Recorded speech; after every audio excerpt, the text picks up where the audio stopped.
उसकी शादी के दिन उस औरत ने अपनी ऊंची हील्स बदलकर फ्लैट जूते पहन लिए। ऐसा उसने सिर्फ इसलिए किया था क्योंकि उसे उम्मीद थी कि उसका गुप्त क्रश बॉडीगार्ड उसे वहां से भगा ले जाएगा और वह इस शादी से बच सकेगी। आदमी की जरा सी लापरवाही का फायदा उठाकर उस औरत ने सीधे उसे चूम लिया। असल में वह आदमी भी उसे काफी समय से पसंद करता था, लेकिन वह हमेशा उसके इजहार का जवाब देने से डरता रहा था। उसी समय औरत की सौतेली माँ और सौतेली बहन वहाँ आ गयी और उसे शादी की रस्म के लिए नीचे चलने को कहने लगी। जाने से पहले सौतेली माँ ने बॉडीगार्ड को चेतावनी दी, वह अब किसी और की पत्नी बनने वाली है, तुम दूरी बनाकर रखना। आदमी के अधीनस्थ समझ नहीं पा रहे थे कि वह उस औरत को जिससे वह प्यार करता था किसी और से शादी करते हुए देखने को कैसे तैयार था। दुख के साथ उसने कहा कि उसके साथ रहना उसकी जान को खतरे में डाल देगा। असल में वह शहर का सबसे खौफनाक माफिया बॉस था, क्योंकि उसके बहुत सारे दुश्मन थे। उसकी जिंदगी तरह तरह के खतरों से भरी हुई थी। 1 साल पहले उस औरत ने उसे बुरी तरह घायल हालत में पाया था। उसने तुरंत अपने बालों की रिबन उतारकर उसके जख्मों पर बांध दी। जाने से पहले उसने उसे एक टॉफी दी और कहा कि इससे दर्द कम हो जाएगा। उसकी यही दयालुता और मासूमियत भरा काम था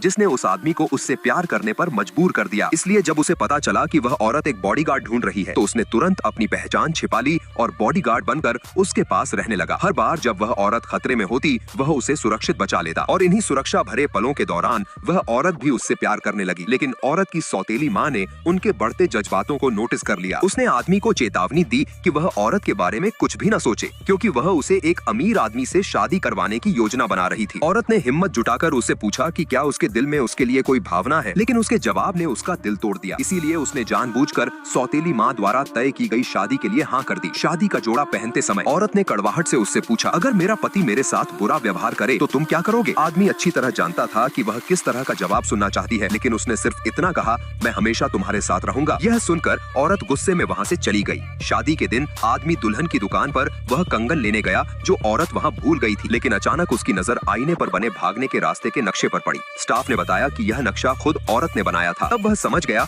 कि वह शादी से भागने की योजना बना रही है। उसने आखिरकार एक बार बहादुर बनने का फैसला किया, लेकिन जैसे ही वह पार्किंग लॉट पहुंचा उसने औरत की सौतेली माँ द्वारा लगाए गए आदमियों ने रोक लिया। जब वह गंभीर रूप से घायल हालत में चर्च पहुंचा तब औरत और उसका मंगेतर शादी की रस्म के बीच में थे। अपने सामने का दृश्य देखकर वह फिर से हिचकिचा गया, लेकिन जैसे ही वह जाने ही वाला था औरत अचानक सामने आई और उसे पुकारा। वह बिना किसी हिचक के उसकी ओर दौड़ी और उससे कहा कि वह उसे वहां से ले चले। उसी पल औरत का मंगेतर उनके पीछे दौड़ा और आदमी तुरंत औरत को लेकर वहां से भाग गया।